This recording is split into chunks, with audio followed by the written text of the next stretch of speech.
Right now at 6, a young Navy sailor accused of rape and sex trafficking with his victims, authorities say 2 teenage girls. It's really important that you know what your kids are doing online. Plus, why first responders were called to the Longview paper mill again, just weeks after the deadly chemical disaster. Well, we're just grateful that wasn't serious. Then the warning from local fire officials as fireworks, barbecues, and celebrations light up the 4th. And every game, every tournament we go into, we want to win. How Team USA and its local fans are keeping World Cup dreams alive.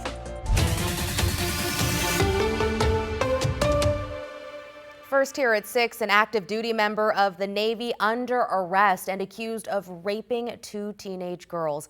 Thank you for joining us. I'm Christine Pitawanich. And I'm David Molko. Let's go right to Celine Stevens live in Vancouver, where that sailor went before a judge. Celine.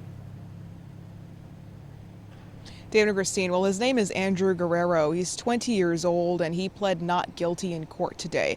Now, according to court documents, he would take a 13-year-old girl and a 16-year-old girl to his hotel room for weeks and sexually abuse them.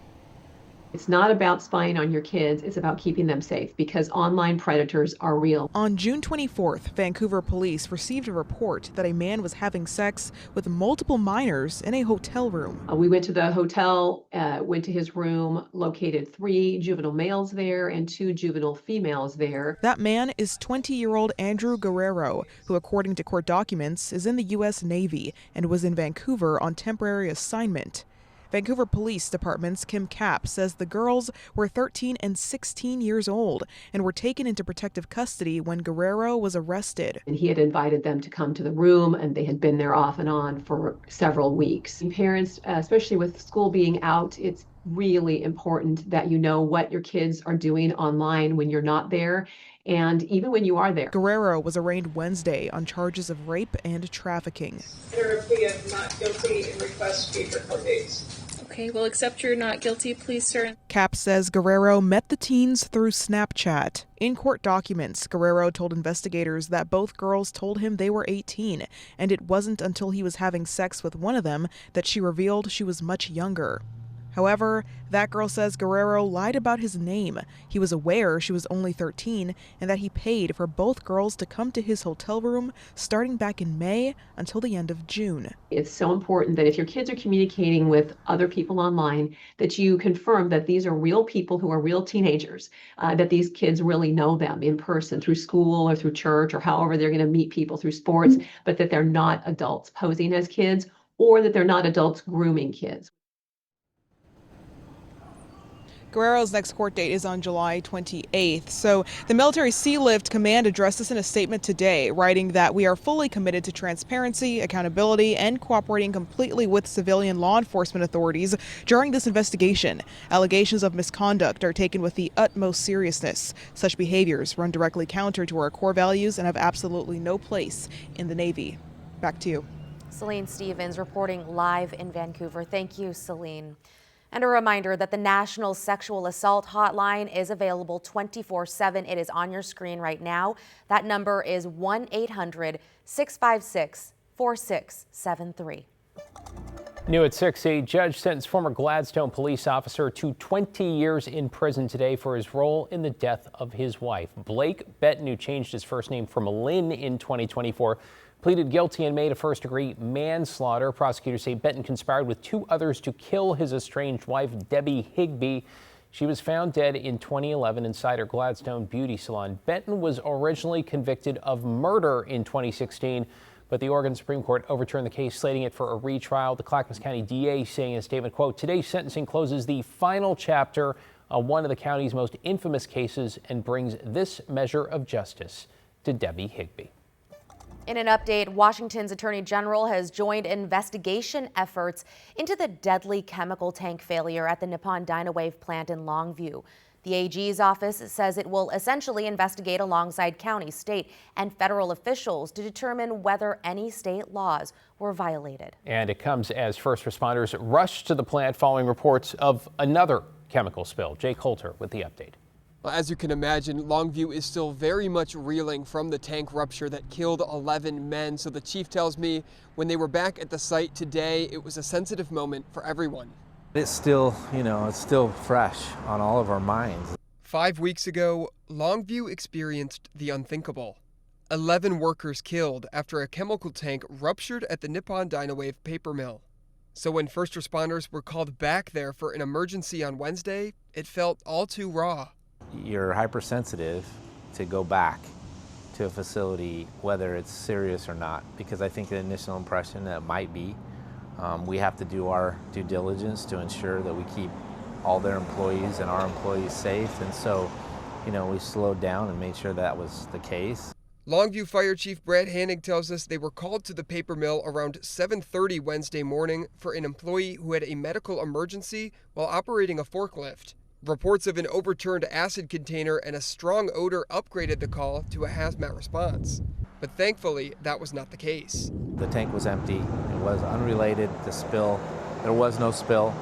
The smell was unrelated to that. It was from a different source and of no danger and did not cause the injury. The worker was taken to the hospital, no word on their condition.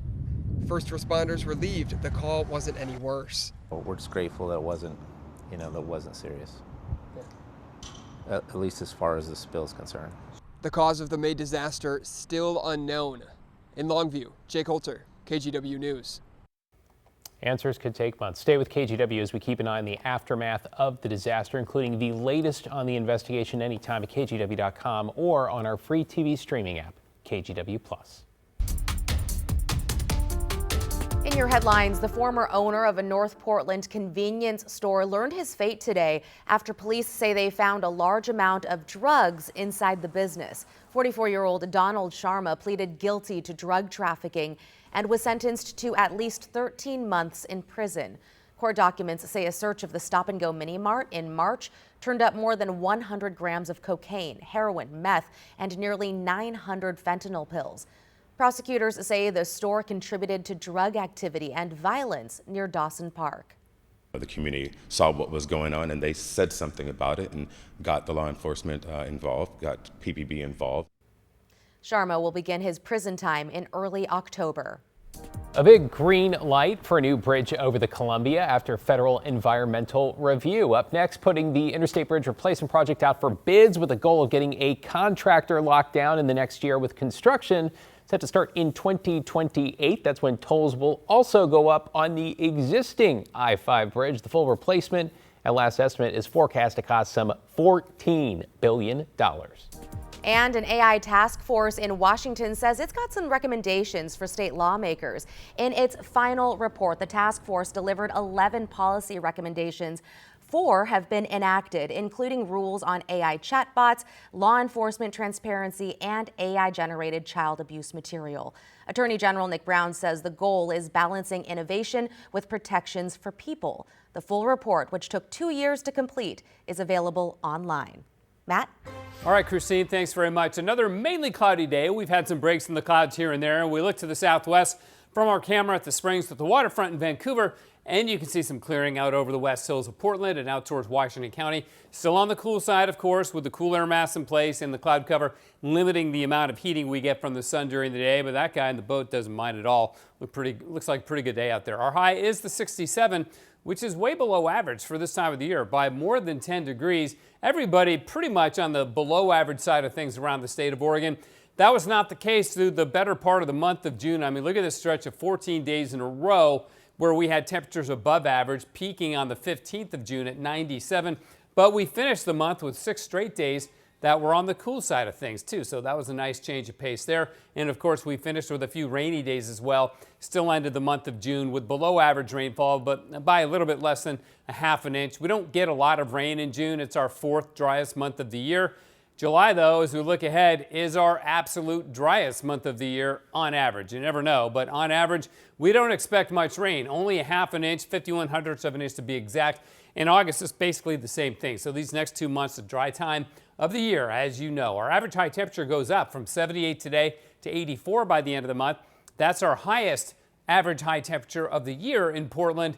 And then it begins to go down once we get after about the first 10 days or so of August. Sunset 9:03 tonight. That is our latest of the year. It'll be that way till about the 8th of July. By the end of the month, it recedes a bit down to 839, but the long days of summer will continue, and we've actually got a lot of sunshine in the forecast and a clear sky for the fireworks on Saturday night. More on the big weekend in a bit, guys. Great news, a whole lot to celebrate. Thanks, Matt.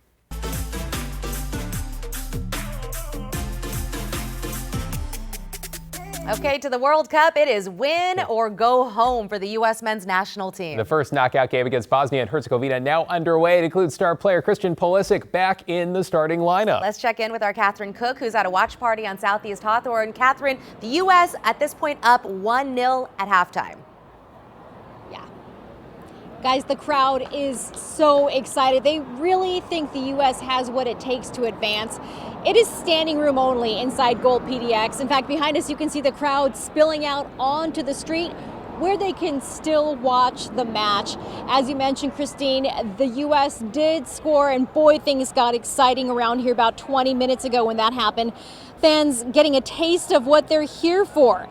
If the U.S. defeats Bosnia, it'll mean their first World Cup knockout win in 24 years. Everyone here thinks they can do it. This is the best U.S. team I've seen in years. We're scoring goals, and we're the host nation. It's such a good vibe. I mean, look around us. I mean, there's kind of a fever pitch, and I hope we can pull it out and advance. It'd be nice to have a revenge match. And that revenge match would be in Seattle against Belgium on Monday. And a little context, back in 2014, Belgium beat the U.S. 2-1 in extra time. So things are really personal. Back to you. Feeling hopeful, but we can't get ahead of ourselves, at least not yet, right? Yeah, hoping for a match, a rematch again. Thank you, Catherine.